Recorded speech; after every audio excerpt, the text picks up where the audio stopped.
নমস্কার বন্ধুরা, welcome to cricket and football hub.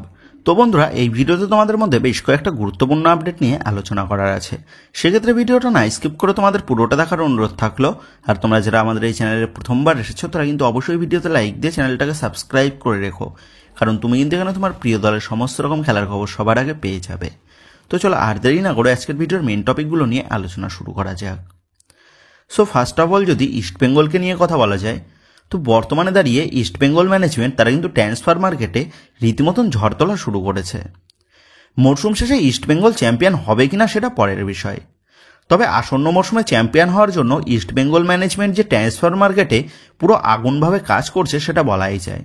দুর্দান্ত মানের কিছু বিদেশি প্লেয়ারদের পাশাপাশি বেশ কিছু পপুলার ইন্ডিয়ান প্লেয়ারদেরকেও ইতিমধ্যেই নিজেদের দলে প্রায় চূড়ান্ত করে ফেলে ট্রান্সফার মার্কেটে বড় চমক ছুড়ে দিয়েছে লাল হলুদ কর্তারা।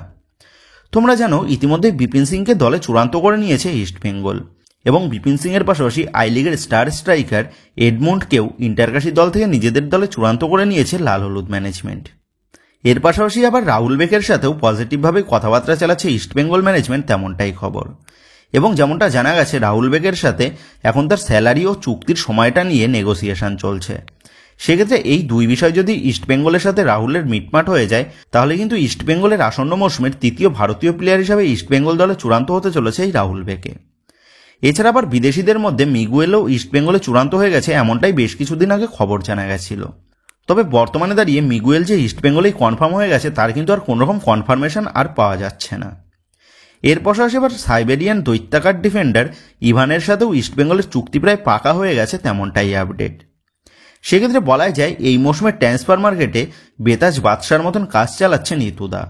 তো যাই হোক, এই সমস্ত প্লেয়ারদের পাশাপাশি আরও বেশ কিছু প্লেয়ারের সাথেও কিন্তু স্ট্রং লিঙ্ক আপের খবর বেরিয়ে আসছে ইস্টবেঙ্গলকে কেন্দ্র করে, যাদের মধ্যে বেশ কয়েকদিন আগেই যে নামটা জানা গেছিল সেই আরেক আই লিগের তারকা ডিফেন্ডার 27 বছর বয়সী ভারতীয় রাইট ব্যাকের প্লেয়ার লামগৌলেন, যাকে ইস্টবেঙ্গল ম্যানেজমেন্ট নিজেদের দলে প্রায় চূড়ান্ত করার জন্য ট্রান্সফার মার্কেটে বেশ অ্যাক্টিভভাবে কাজ চালাচ্ছে। তো সেই লামগৌলেনের বিষয়ে বর্তমানে দাঁড়িয়ে যেমনটা আপডেট বেরিয়ে এসেছে, এই লামগৌলেনকে দলে পেতে ইস্টবেঙ্গলের পাশাপাশি ইন্টারেস্ট শো করেছে ওড়িশা এফসি, হায়দ্রাবাদ এফসি এবং কেরালা ব্লাস্টার এফসি।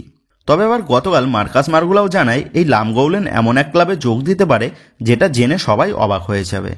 সেক্ষেত্রে এখন এটাই দেখার বিষয়, ইস্টবেঙ্গলের টার্গেট করা এই ভারতীয় ডিফেন্ডারকে ইস্টবেঙ্গল নিজেদের দলে চূড়ান্ত করতে পারে, নাকি ইস্টবেঙ্গল দলের মুখের গ্রাস অন্য কোনো ক্লাব ছিনিয়ে নিয়ে যায়। তো যাই হোক, এছাড়া ইস্টবেঙ্গলকে কেন্দ্র করে আরও এক যে ভারতীয় প্লেয়ারের স্ট্রং লিঙ্ক আপের খবর জানা গেছিল, তো সেই প্লেয়ারটা হচ্ছে পাঞ্জাব এফসি দলের ভারতীয় সেন্টার ব্যাক পজিশনের প্লেয়ার নিখিল প্রভু। তো এই নিখিলকে দলে পেতে ইস্টবেঙ্গলের পাশাপাশি মোহনবাগানেরও একটা ইন্টারেস্ট রয়েছে, তেমনটাই খবর জানা গেছিল। তবে মোহনবাগানের সাথে নিখিলের কোনো স্ট্রং লিঙ্ক আপের খবর তেমন একটা জানা না গেলেও ইস্টবেঙ্গল ম্যানেজমেন্ট তারা যে নিখিলকে দলে পেতে বেশ আগ্রহী, তেমনটাই কিন্তু জানা গেছিল। তবে এবার ইস্টবেঙ্গলের পাশাপাশি মুম্বাই সিটি এফসি তারাও কিন্তু এই নিখিলকে দলে নেওয়ার বিষয়ে ট্রান্সফার মার্কেটে নেমে পড়েছে। সেক্ষেত্রে এই নিখিল যুদ্ধে মুম্বাই সিটি এফসিকে হারিয়ে নিতুদা বাজিমাত করতে পারে নাকি, সেটাই কিন্তু দেখার বিষয় হবে।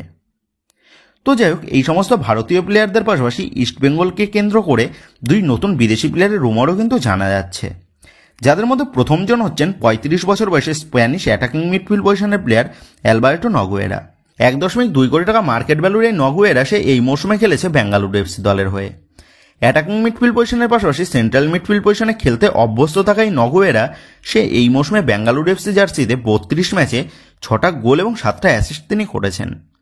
বেঙ্গালুরু এফসির সাথে এই নগুয়েরার এই মে মাসেই চুক্তি শেষ হয়ে যাচ্ছে, এবং যেমনটা খবর জানা গেছে বেঙ্গালুরু এফসি তারা এই নগুয়েরার সাথে নতুন করে চুক্তি বৃদ্ধি করতে রাজি নয়। আর যেমনটা আপডেট, এই নগুয়েরাকে অ্যাজ এ ফ্রি প্লেয়ার হিসেবে দলে নিতে ট্রান্সফার মার্কেটে কাজ করা শুরু করেছে লাল হলুদ ম্যানেজমেন্ট। তবে এবার প্রশ্ন হচ্ছে, মাদিথালাল যদি নতুন মরশুম শুরু হওয়ার আগেই ম্যাচ ফিট হয়ে ওঠে, তাহলে মাদিথালালের উপস্থিতিতে আরও এক বিদেশি অ্যাটাকিং মিডফিল্ডার কেন প্রয়োজন পড়বে ইস্টবেঙ্গল ম্যানেজমেন্টের। সেক্ষেত্রে অ্যালবার্টো নগুয়েরা যদি সত্যি লাল হলুদ ম্যানেজমেন্টের পরিকল্পনায় থাকে, তাহলে মাদিথালালকে আসন্ন মরশুমের শুরু থেকেই মাঠে দেখতে পাওয়া যাবে নাকি, তা নিয়ে কিন্তু বেশ সংশয় রয়েছে। তো যাই হোক, এই নগুয়েরার পাশাপাশি ইস্টবেঙ্গলকে কেন্দ্র করে আরও এক বিদেশি প্লেয়ারের আপডেট জানা গেছে, আর সেই বিদেশি প্লেয়ারটা হচ্ছে 29 বছর বয়সী প্যালেস্তাইনের ডিফেন্সিভ মিডফিল্ড পজিশনের প্লেয়ার মোহাম্মদ রশিদ। 2.8 কোটি টাকা মার্কেট ভ্যালুর এই রশিদ সে বর্তমানে খেলছে ইন্দোনেশিয়ান ফার্স্ট টায়ার লিগের ক্লাব পার্সেবায়া সুরাবায়া দলে। ডিফেন্সিভ মিডফিল্ড পজিশনের পাশাপাশি সেন্ট্রাল মিডফিল্ড পজিশনেও খেলতে অভ্যস্ত থাকা এই রশিদ সে প্যালেস্তাইনের জাতীয় দলের হয়ে 49টা ম্যাচ তিনি খেলেছেন এবং তিনি এখনও কিন্তু প্যালেস্তাইনের জাতীয় দলের হয়ে খেলছেন। ক্লাব ক্যারিয়ারে প্রায় 102টোর কাছাকাছি ম্যাচ তিনি খেলে ফেলেছেন, যেখানে 17টা গোল এবং 8টা অ্যাসিস্ট রয়েছে তার খাতায়। আর প্যালেস্তাইনের জাতীয় দলের নিয়মিত এই সদস্যকেই এবার নিজেদের দলে নেওয়ার বিষয়ে ইচ্ছা প্রকাশ করেছে লাল হলুদ ম্যানেজমেন্ট। তবে এবার কথা হচ্ছে, যদি সত্যি মিগুয়েল চূড়ান্তই হয়ে যায় ইস্টবেঙ্গলে, তাহলে মিগুয়েলের পাশাপাশি প্রায় একই পজিশনের জন্য আরও এক বিদেশি প্লেয়ার কেন প্রয়োজন পড়ছে লাল হলুদ দলের। সেক্ষেত্রে আদতেও মিগুয়েল ইস্টবেঙ্গল দলে চূড়ান্ত হয়ে গেছে নাকি সেই নিয়ে কিন্তু যথেষ্ট সংশয় থেকেই যাচ্ছে। তো যাই হোক, আপাততভাবে এই ছিল ইস্টবেঙ্গলকে নিয়ে সমস্ত আপডেট।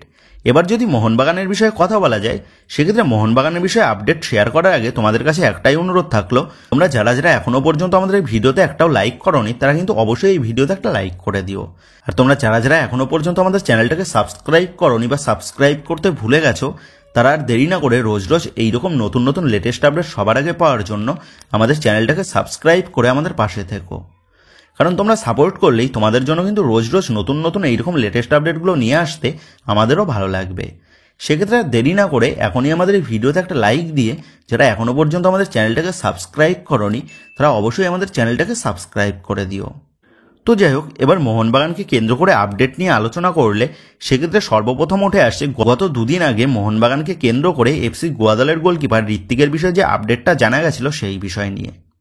তো তোমাদের জানিয়েছিলাম ধীরাজ সিংয়ের পরিবর্তন হিসাবে ঋত্বিককে দলে নেওয়ার বিষয়ে ইচ্ছা প্রকাশ করেছে মোহনবাগান ম্যানেজমেন্ট। তবে তোমাদের ওই ভিডিওতে এটাও জানিয়ে দিয়েছি এই ঋত্বিকের ডিলটা ডান করাটা কিন্তু মোহনবাগানের জন্য বেশ কঠিন হতে পারে।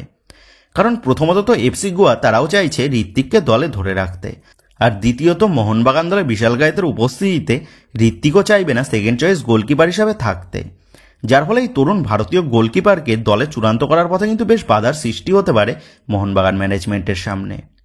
আর বর্তমানে দাঁড়িয়ে ঋত্বিককে নিয়ে যে লেটেস্ট আপডেটটা জানা গেছে সেটা হচ্ছে ঋত্বিককে একটা লম্বা চুক্তিতে এফসি গোয়া ম্যানেজমেন্ট কন্ট্রাক্ট এক্সটেনশনের অফার পাঠিয়েছে। তবে ঋত্বিক তার স্যালারিটাকে বৃদ্ধি করার জন্য এফসি গোয়া ম্যানেজমেন্টের কাছে জানিয়েছে। আর ঋত্বিককে দলে পেতে এফসি গোয়া ও মোহনবাগানের পাশাপাশি আইএসএলের আরও বেশ কয়েক ক্লাব কিন্তু ইচ্ছা প্রকাশ করেছে। সেক্ষেত্রে এখন এটাই দেখার বিষয় হবে আসন্ন মৌসুমে ঋত্বিকের গন্তব্যস্থল কোন দল হয়। তো যাই হোক, এবার পরবর্তী আপডেটটা বেরিয়ে আসছে মোহনবাগানের জুনিয়র দল নিয়ে। তোমরা জানো এই মৌসুমে মোহনবাগানের তরুণ দল তারা কিন্তু বেশ দাপটের সাথে নিজেদেরকে মেলে ধরেছে এবং মোহনবাগানের জুনিয়র দল তারা কিন্তু নেক্সট জেন কাপের জন্য কোয়ালিফাই করেছে, যেখানে এই নেক্সট জেন টুর্নামেন্টে মোহনবাগান তারা গ্রুপ বিতে পড়েছে। আর মোহনবাগানের পাশাপাশি এই গ্রুপ বিতে রয়েছে ভারতীয় ক্লাব এফসি গোয়া, আর এফসি গোয়ার পাশাপাশি ইংল্যান্ডের ক্লাব ইপসুইচ টাউন এবং ইংল্যান্ডের আর এক ক্লাব নটিংহাম ফরেস্ট তারাও কিন্তু রয়েছে মোহনবাগানের গ্রুপে। তো আমরা সকলেই আশা করব এই নেক্সট জেন কাপের টুর্নামেন্টে গ্রুপ বি থেকে দুই ভারতীয় ক্লাব মোহনবাগান ও এফসি গোয়া তারা ভালো ফলাফল করবে এবং আমাদের ভারতীয় ফুটবলকে আরও এগিয়ে নিয়ে যাবে। তো যাই হোক, এবার মোহনবাগানের একটা বড় সাফল্যের বিষয়ে কথা বললে, তোমরা জানো আইএসএল এর তরফ থেকে সকল আইএসএল সমর্থকদের একটা সুযোগ দিয়েছিল এই মৌসুমের পারফরমেন্সের ভিত্তিতে সেরা প্লেয়ারদের বেছে নিয়ে বেস্ট প্লেইং 11 তৈরি করতে। আর শেষ পর্যন্ত আইএসএল এর সকল সমর্থকরা ভোট দিয়ে এই মৌসুমের বেস্ট প্লেইং 11 তৈরি করে ফেলেছে, যেখানে এই বেস্ট প্লেইং 11-এ মোহনবাগানের থেকে জায়গা পেয়েছে মোট 8 জন প্লেয়ার। আর এই মৌসুমের সেরা কোচেদের তালিকাতেও এগিয়ে রয়েছে মোহনবাগানের হেড কোচ হোসে মলিনা, যেটা কিন্তু অবশ্যই মরশুম শেষে সকল সমর্থকদের কারণে বড় একটা সাফল্য মোহনবাগান দলের জন্য, সেটা বলাই যায়। তো যাই হোক, এবার নেক্সট আপডেটটা বেরিয়ে আসছে 24 বছর বয়সী ভারতীয় সেন্টার ব্যাক পজিশনের প্লেয়ার হরমিপম রুইবাকে নিয়ে।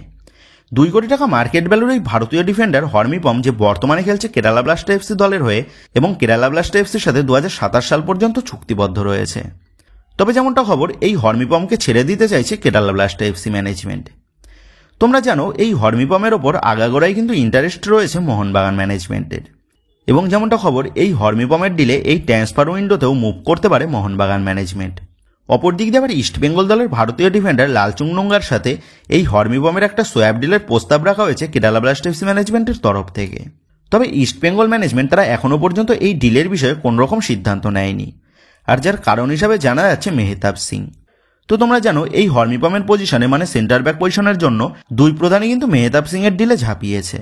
সেক্ষেত্রে শেষ পর্যন্ত গিয়ে এই মেহতাব যে প্রধানের হাতছাড়া হয়ে যাবে সেই প্রধানই কিন্তু এই হরমিপমের ডিলে মুভ করবে তাদের প্ল্যান বি হিসাবে। সেক্ষেত্রে এখন এটাই দেখার বিষয় হবে আসন্ন মৌসুমে মেহতাব সিং সে কোন জার্সিতে মাঠে নামে এবং হরমিপম সেই বা কোন জার্সিতে মাঠে নামে। তো যাই হোক, এবার পরবর্তী আপডেটটা বেরিয়ে আসছে মেহতাব সিংয়ের ডিলে বেরিয়ে আসা এক নতুন তথ্য নিয়ে। তোমরা জানো মোহনবাগান ম্যানেজমেন্ট তারা আনোয়ার আলীর বিকল্প হিসাবে মেহতাব সিংকে দলে চূড়ান্ত করার বিষয়ে ট্রান্সফার মার্কেটে নেমে পড়েছে বেশ কিছু মাস আগেই। আর সেই মতনভাবেই মুম্বাই সিটি এফসি ম্যানেজমেন্টের সাথে কথাবার্তাও বলেছে মোহনবাগান ম্যানেজমেন্ট।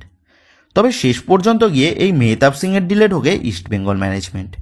এবং যেমনটা খবর, ইস্টবেঙ্গলের এক কর্তা যার সাথে মেহতাব সিংয়ের সম্পর্কটা বেশ ভালো, তো সেই কর্তার সাহায্যেই মেহতাব সিংয়ের ডিলটা ডান করতে চাইছে ইস্টবেঙ্গল ম্যানেজমেন্ট। অপরদিক দিয়ে আবার মেহতাব সিংকে দলে চূড়ান্ত করার জন্য মেহতাব সিংয়ের এজেন্টের সাথে কথাবার্তা চালাচ্ছে মোহনবাগান ম্যানেজমেন্ট। এবং যেমনটা খবর, মোহনবাগান ম্যানেজমেন্ট তারা ইতিমধ্যেই মেহতাব সিংকে বেশ মোটা অর্থের একটা লোভনীয় প্রস্তাব পাঠিয়েছে। এবং যেমনটা জানা গেছে, ইস্টবেঙ্গল ম্যানেজমেন্ট তারা মেহতাবের ডিলে এন্টার করার পর থেকেই মোহনবাগান ম্যানেজমেন্ট তারা কিন্তু একাধিকবার মেহতাব সিংয়ের এজেন্টের সাথে বৈঠকও সেরে ফেলেছে। অপরদিক দিয়ে আবার যেমনটা জানা গেছে, ইস্টবেঙ্গলের থেকে অনেকটাই বেশি টাকার প্রস্তাব মেহতাব সিংকে দিয়েছে মোহনবাগান ম্যানেজমেন্ট। এবং মেহতাব সিংও ইস্টবেঙ্গলকে জানিয়ে দিয়েছে মোহনবাগানের থেকে বেশি টাকার প্রস্তাব যদি তারা দেয় তাহলে সে ইস্টবেঙ্গল দলে সই করবে, আর যদি তারা সেটা না পারে তাহলে মেহতাব সিং মোহনবাগানের পথেই হাঁটবে। তো বর্তমানে দাঁড়িয়ে যেমনটা খবর, মোহনবাগান ম্যানেজমেন্ট তারা মেহতাব সিংকে দলে নেওয়ার বিষয়ে অল আউট ঝাঁপিয়েছে। আর এই মেহতাব সিংয়ের ডিলটা যদি দুই প্রধানের প্রেস্টিজের ডিল হয়ে ওঠে তাহলে মেহতাব সিংয়ের ডিলটা একটা রেকর্ড ব্রেকিং অ্যামাউন্টে দেখা যেতে পারে। সেক্ষেত্রে এখন এটাই দেখার বিষয় হবে শেষ পর্যন্ত গিয়ে এই মেহতাব সিংয়ের ডিলে কোন প্রধান বাজিমাত করে।